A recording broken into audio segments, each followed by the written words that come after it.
Ben, c'est flippant, hein. Il n'y a pas d'humain là, il n'y a rien à des dizaines de kilomètres à la ronde. Grand moment de solitude au milieu de nulle part.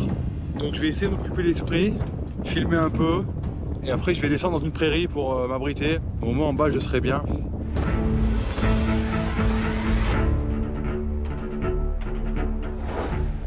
Moi, c'est Cédric Tassan. Ma passion, l'exploration à vélo. Avant cette exposition de photos, je n'avais jamais entendu parler du désert du Manghistar au Kazakhstan. Et là, ce fut le déclic. Pourquoi ne pas traverser ce désert jusqu'à sa frontière avec le Turkménistan? D'ouest en est, soit plus de 600 km dans un lieu totalement inhospitalier. Moins de 4 habitants au kilomètre carré, ça promet. Je n'ai jamais roulé dans un désert, cet environnement m'est inconnu. Mais je sais qu'une chose, les paysages sont dignes d'une autre planète. Avec mon vélo de 30 kg et mon matériel de tournage, je décide de partir seul. Verdict dans 8 jours, c'est la fenêtre temporelle que j'ai devant moi.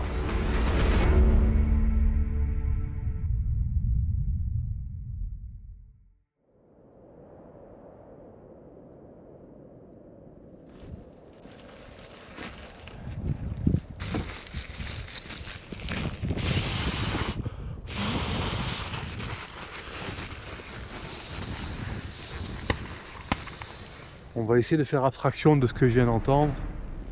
J'ai entendu des coups de feu pas très loin d'où je suis.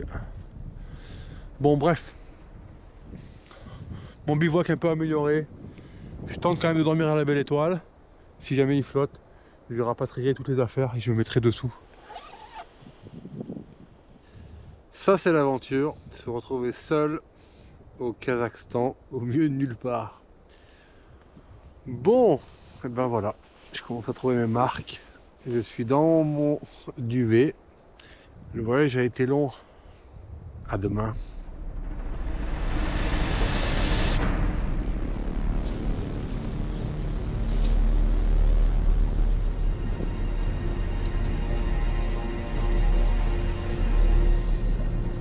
Ah, les mecs sont passés en voiture. Comme quoi il y a quand même des gens dans ce désert. Je vais attendre un peu. Voir s'ils font pas demi-tour. Putain, il pleut. Oh, je vais insister, je vais rester dans mon duvet. Tant pis. Là-dessus. Première nuit, c'est la bête. Hein.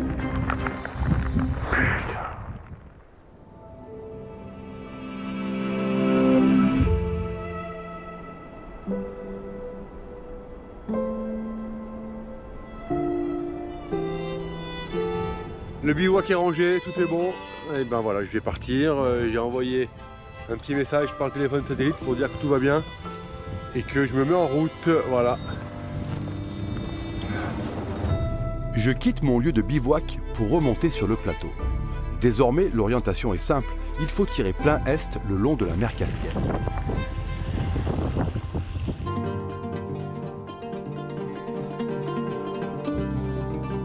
Je rencontre ma première nécropole. Les Kazakhs offrent de magnifiques sépultures à leurs défunts.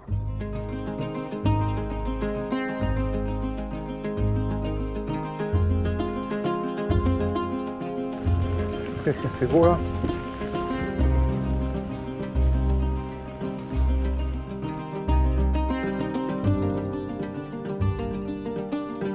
Cette piste le long de l'eau est l'unique passage vers l'est. Elle est aussi empruntée par des pêcheurs qui viennent profiter des eaux poissonneuses de la mer Caspienne. Ils m'ont fait signe de venir, alors je viens. Ahmed. Fish. Voilà, les poissons ils sont venus là. Fraîche. Et les poissons là-bas. Oh. Sleeping.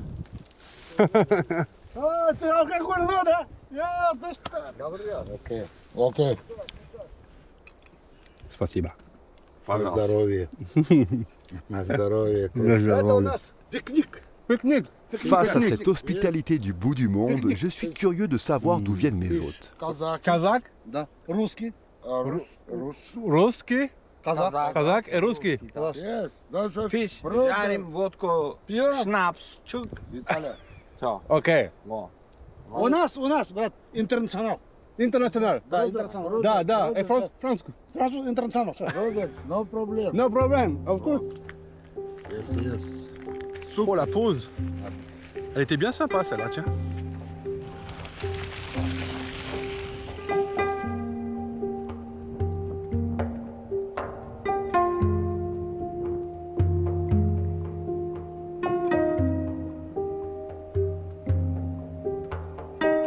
C'est un site religieux d'une grande importance ici, Chakpakata, parce qu'en fait ce désert a été habité depuis très longtemps par l'homme. Il y a une vraie présence religieuse ici, avec ces mosquées construites dans la roche. Chakpakata est la première mosquée troglodyte sur ma route. Le Kazakhstan est un pays musulman et le désert du Mangistau est truffé de sites religieux. L'édifice a été creusé il y a plus de 1000 ans. Son nom a été donné en l'honneur du soufi Chakpakata, sage guérisseur kazakh qui a vécu ici avec ses disciples. Waouh, quel endroit incroyable, j'avais jamais vu ça. Ah, il y a ces espèces de bas-côtés, de niches, et puis il y a ce trou au plafond qui permet de laisser passer la lumière. Le site est magnifique et en fait ça a été taillé dans une falaise de craie. Oui, la roche est quand même plus friable. Oh, je suis vraiment content d'avoir trouvé ce lieu. Autour de la mosquée, de nombreuses pierres tombales gisent. L'histoire raconte qu'elles appartiennent aux disciples de Chakpakata. Allez, il me reste 30 km pour aller à Taochik. J'aimerais bien y arriver avant la nuit. Allez, maintenant on s'arrête quasiment plus, j'espère.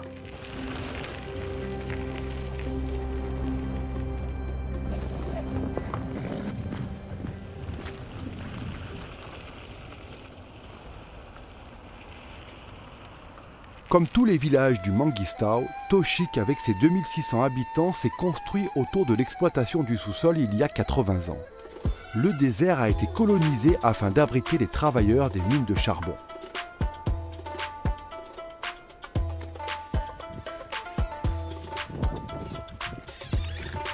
Je suis accueilli ce soir chez Nourza Makin, un contact que l'on m'avait donné avant de quitter la France.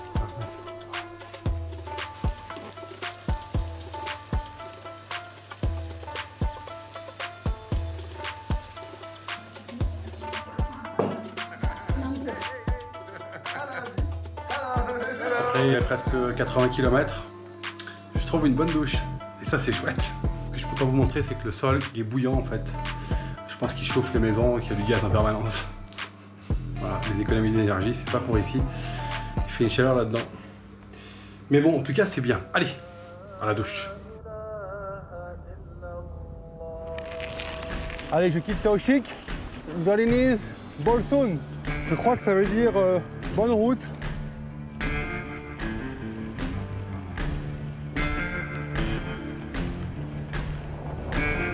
Oh, le vent de fou de face. C'est dur là. S'il y a bien un truc que j'ai retenu dans mes études scientifiques, c'est que si tu veux doubler ta vitesse, ça va te demander le carré de ton énergie. En gros, si je veux passer de 5 à 10 km/h par exemple, et si à 5 km/h j'ai besoin de 100 énergie, pour passer à 10 km/h, ça va me coûter 10 000 énergies. Donc tout ça c'est de l'eau, de la nourriture. Donc ça veut dire qu'il faut faire vraiment attention à sa cadence et à pas y aller trop fort.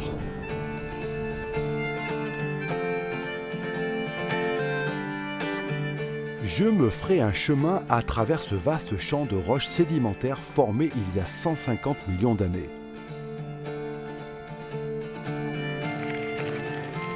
Au centre de ces sphères, dont certaines mesurent 4 mètres de diamètre, se trouvent des coquillages, des dents et des os de poissons et des restes de plantes. C'est la preuve que le Mangistau est une terre qui a perdu l'eau. La légende locale explique que les formations de pierre sont des ennemis qui ont autrefois tenté de capturer cette terre et qui ont été transformés en boule. Je tente alors de me faire discret et amical, ne souhaitant pas connaître le même sort que ces combattants.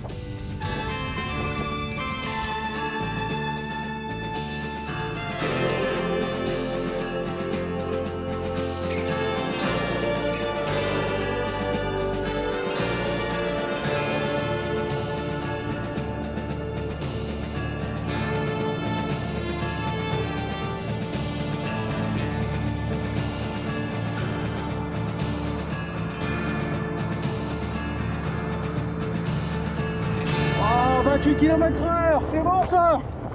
29, 31, wouh. J'arrive à Ethno El Kogez, un petit village de yourtes qui accueille les visiteurs de passage. Salam alaikum. Wa alaikum assalam. Good evening. La yourte, c'est l'habitat traditionnel des nomades vivant en Asie centrale. Elle pouvait se transporter à dos de chameau. La yourte se monte et se démonte facilement en quelques heures, ce qui en fait un habitat de choix pour les nomades qui se déplacent fréquemment d'un lieu de pâturage à un autre. Quand on entre dans une yourte, il faut toujours y pénétrer avec le pied droit. Alors là, on n'est plus trop sur une yourte de nomades, hein, puisqu'on est sur un camp de visiteurs. Mais en tout cas, voilà, l'espace conserve toujours sa chaleur. Et puis si un jour vous avez la chance d'être invité dans une vraie yourte de nomades, vous serez installé à la meilleure place. C'est celle qui est en face de l'entrée. En général, c'est la place du chef ou la place du visiteur.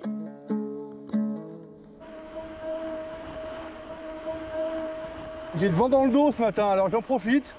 Mais faut pas trop que je me réjouisse parce que ça va pas durer.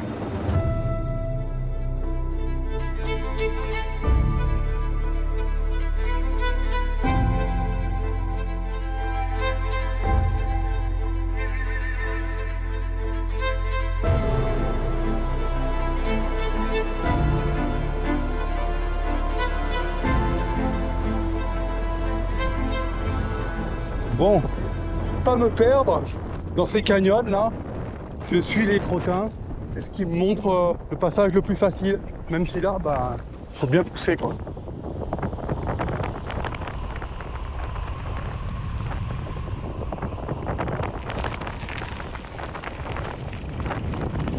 J'arrive sous l'escorte.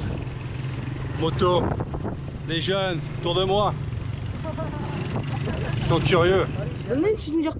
Marseille, Paris, Marseille, Marseille. Je tente de discuter avec ces jeunes et je me rends compte même ici de la puissance des réseaux sociaux. Grâce à eux, je trouve un hôte pour cette nuit. Alaikum salam.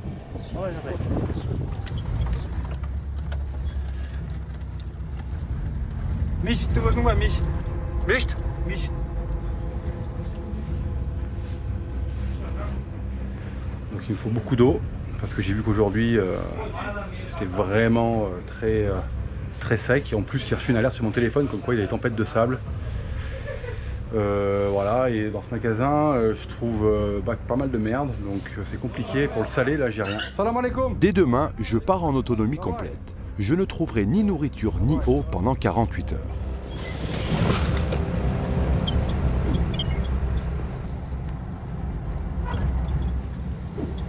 Il parle pas un mot de kazakh, et puis il parle pas anglais non plus, et la communication est hyper compliquée. Et je pense qu'il y a des traditions et des mœurs que je ne connais pas. Donc il faut que je fasse avec. Voilà. Mais où m'emmènent ces deux frères masqués?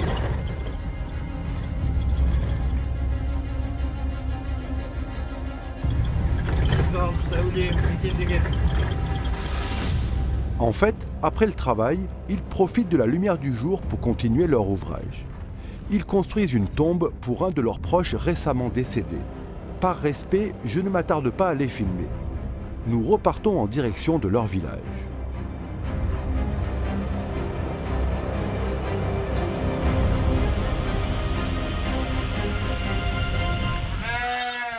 On me présente leur bétail. C'est une ressource importante pour la survie de la famille. Lait, fromage, viande, cuir, fourrure, tout est utilisé. Salut. Enfin, je vais pouvoir voir à quoi ressemble Mascat, mon hôte.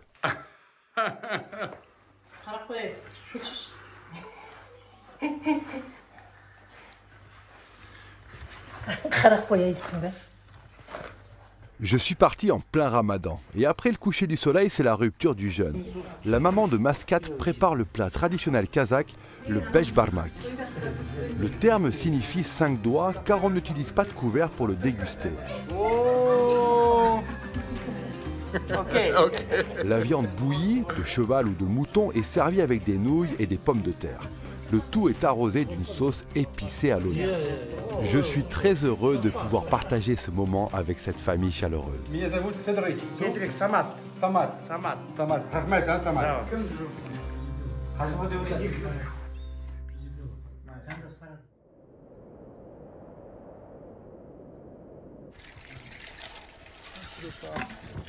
Viens toi. Voilà mon pote. Donc je pars pour 2 jours où je dois être autonome en eau et en nourriture parce que je vais traverser une grande zone désertique, surtout demain. Mes sacoches sur la fourche en fait contiennent 8 litres d'eau en tout, donc 4 et 4. Ici là-dedans, bon, il y a mon duvet, mes affaires de nuit, j'ai un pneu de rechange, j'ai mon panneau solaire, bien entendu. Là ici j'ai calé mon appareil photo, ça me fait moins de poids dans mon dos. Là j'ai une veste, mes chaussures. Et là j'ai rentré pas mal de choses. J'ai un dérailleur, une chaîne, une pompe de pression. J'ai des affaires de rechange et puis des vestes chaudes.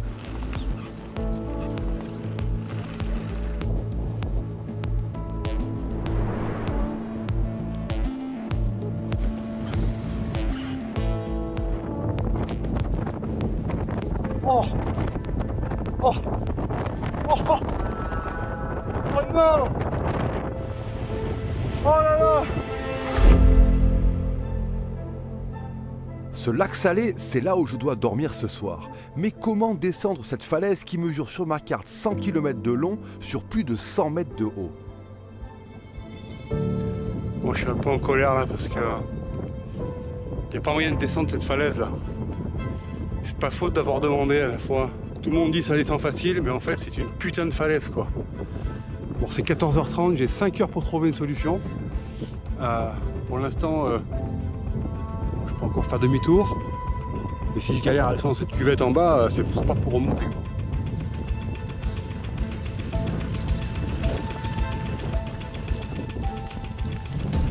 Bon, ça marche. Ah, je suis les crottes de cheval là. Ou de chameau, je sais pas. On verra. Bon. Je change de chaussures, j'ai mes baskets de marche et je vais aller repérer en bas dessous. Grand sentiment de solitude là, ça descend pas. Et je sais pas ce que je vais faire en fait. Je vais remonter à mon vélo, je vais boire un coup, je vais manger un morceau et je vais réfléchir. Là j'ai pas d'idée là. Là je suis comme un rat coincé dans un trou. Je lance alors mon drone pour tenter de trouver une faiblesse dans cette falaise.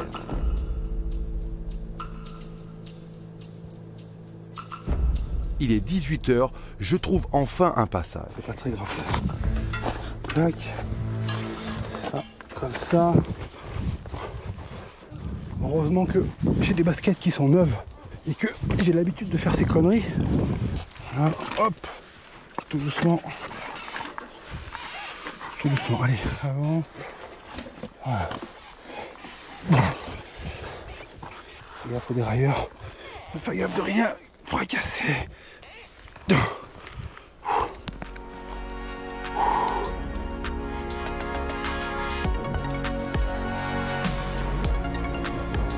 trouvé le chemin pour venir sur le lac Salé. Je suis pas un entêté, mais je suis un pugnace.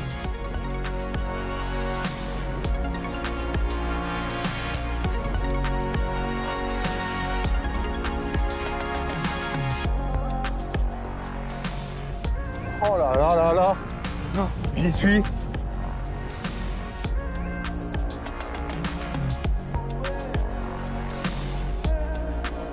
Derrière ce rocher, c'est assez abrité. Donc là, je suis en train de me faire une plateforme avec cette pierre là, de façon à niveler pour que je puisse mettre mon matelas et mon duvet. Parce que là, je suis vraiment parfaitement à l'abri du vent. Donc la nuit sera meilleure. Et voilà. Est-ce que c'est pas le meilleur bivouac du monde? Dans le désert complet. Je suis pas certain que des gens soient déjà venus là en vélo. C'est un endroit qui est extrêmement isolé et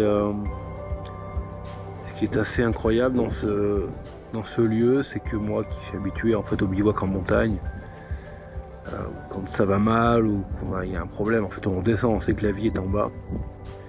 Ici en fait, j'ai beau regarder autour de moi, en fait je ne sais pas où est la vie, dans quelle direction elle est.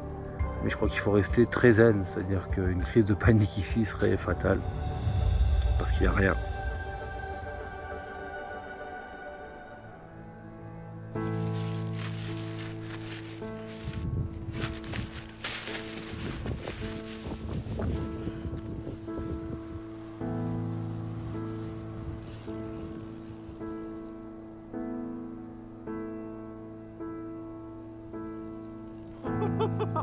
Je pédale au milieu de nulle part. C'est énorme.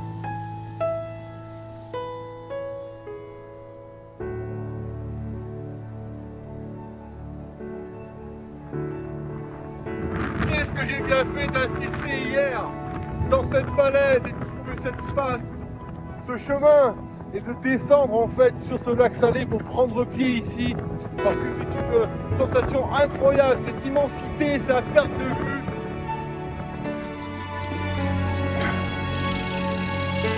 Après presque 48 heures sans voir personne, je rencontre ma première présence humaine.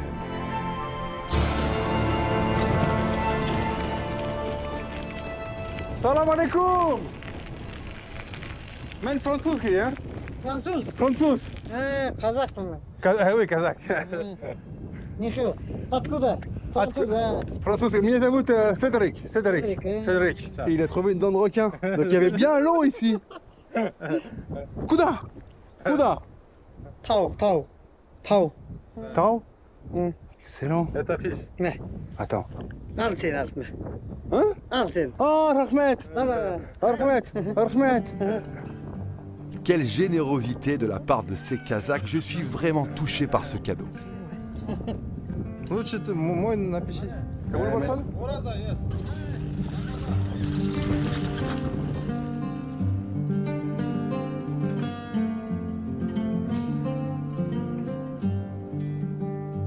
Ce camion m'indique que la route n'est plus très loin.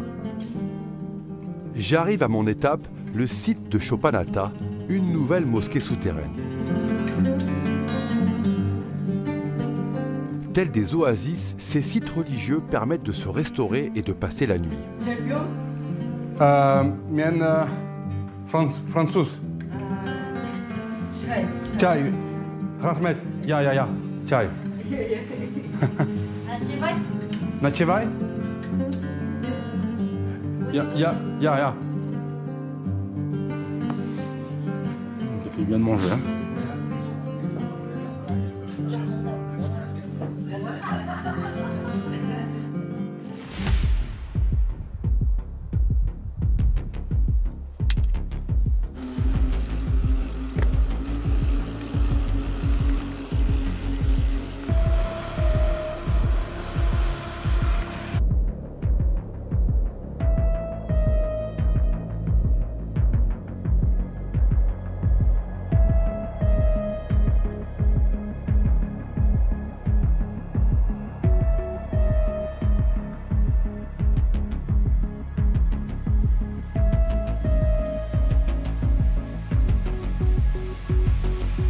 Ouais, longue journée sur cette route. Quelque temps, cette route n'existait pas. Ils l'ont faite.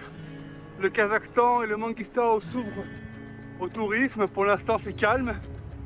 Qui sait, peut-être qu'un jour ici, on verra des hordes d'autocars débouler. Ce sera peut-être sans doute un peu la fin de l'aventure Mangistau. Je suis en train d'arriver. Il y a les pointes des rochers qui émergent du plateau. L'endroit le plus beau de la région. J'en ai des frissons. C'est strictement incroyable. Je n'ai jamais vu un truc comme ça de ma vie. Oh, oh, oh. Regardez-moi ça.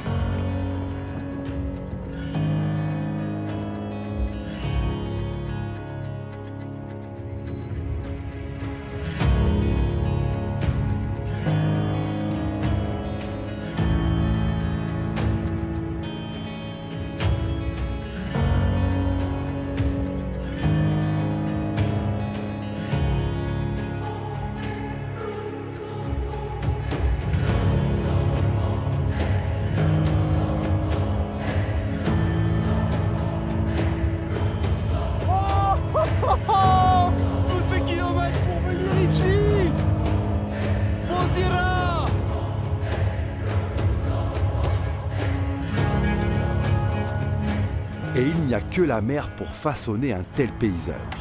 Il y a plusieurs millions d'années, l'océan recouvrait toute la région. L'écume venait lécher le bord du plateau où je me trouve. Et puis, en se retirant, sous l'effet des périodes de glaciation, l'eau a sculpté ces formations géologiques exceptionnelles.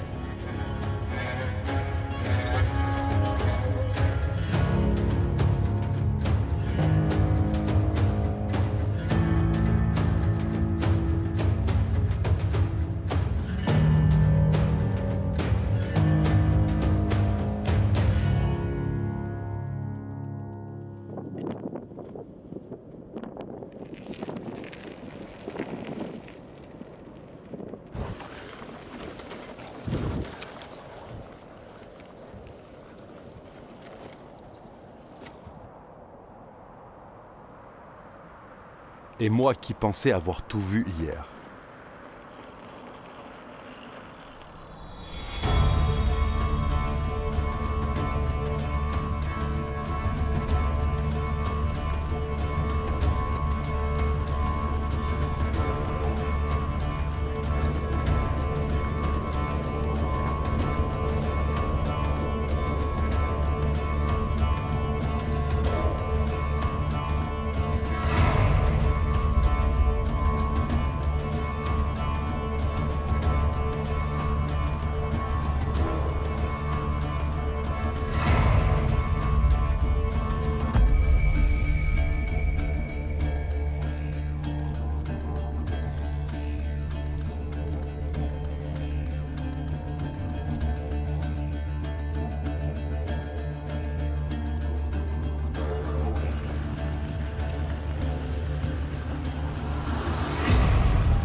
Ce Mangistao me réserve des surprises jour après jour, mais là je prends une claque monumentale. J'ai du mal à quitter ces deux dents rocheuses. C'est franchement dingue comme paysage, mais je dois atteindre un village. Et à mon avis, je vais arriver la nuit.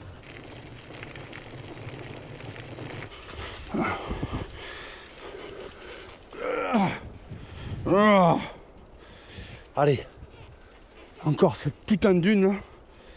Oh. Enfin, juste avant la nuit, j'arrive dans ce village des sables. Akkuduk est implanté au milieu du désert du Mangistao. Aucune route ne mène ici. La première grande ville est à 5 heures de piste 4x4. Oh là, toutou. Mon hôte de ce soir, Jan Kerbik, est très hospitalier mais ne veut pas être filmé. Les habitants sont curieux. D'après cet homme, aucun étranger n'est venu ici en vélo. Oh, Paris Saint-Germain. Durant cette soirée, je comprends pourquoi les habitants continuent de vivre ici dans ces conditions extrêmes. En fait, les anciens ne veulent plus quitter le village. Les jeunes doivent alors rester pour s'en occuper. Mais les jeunes deviennent vieux, à leur tour de vouloir rester. Un cycle sans fin. Voilà, j'avais rentré toutes les traces dans mon GPS et je vais maintenant sélectionner la dernière, 66 km, et je vais faire, allez, c'est parti. Voilà, je quitte Akkuduk pour m'enfoncer encore un peu plus dans le désert du Mangistao jusqu'à la frontière avec le Turkménistan. Voilà, j'espère que ça va se faire assez rapidement tout ça. France. À quelques kilomètres de la fin de ma traversée, même si le Mangistao est très peu peuplé, je me remémore toutes ces chaleureuses rencontres kazakhs. Salam alaikum. Salam alaikum. Bye bye. Bye bye.